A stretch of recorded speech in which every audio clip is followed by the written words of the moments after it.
to grow opportunities for the people of East Tennessee is one of our goals. Right now, some who live in the historic Scarboro community are seeing those realities. There are a lot of jobs here. Oak Ridge is full of career choices.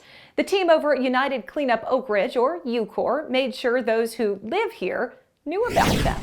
Let's send things out to EnergyCast's Cameron Jacobs, who takes us to a recent workshop. Cameron.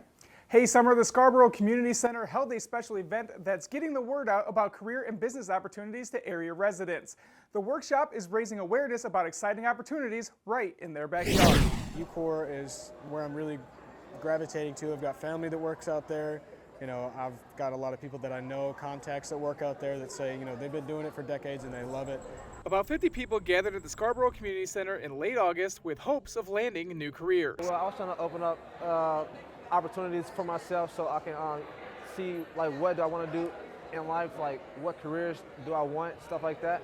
UCOR officials are making sure residents of underserved and disadvantaged communities have their chance at possible new careers. We're increasing our community outreach.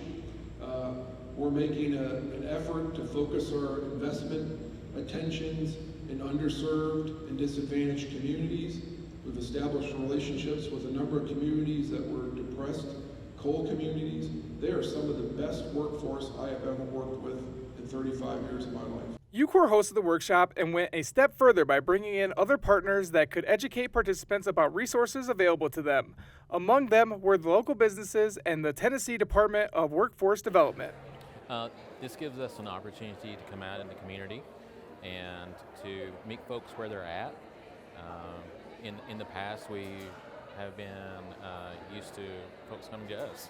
So now, after COVID, we're excited to come back in the community and provide services to the individuals that need them.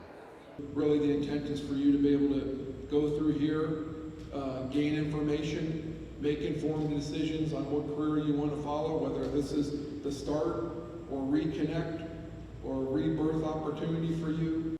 Overall, around 50 people came to the workshop. It marks a successful night that is helping support our future hiring needs. And it might just mean a new job on the horizon for some of the men and women who attended the event. Summer? Cameron, thank you. That event was held on August 18th. The Scarboro community is in Oak Ridge, by the way. We've had interns from that area, and we are hopeful events like this will help us attract more employees from that community to our workforce. And we'll be taking this workshop on the road and expanding to other communities in Oak Ridge and surrounding counties. We're going to be reaching out in the months ahead. Check back here on EnergyCast for updates.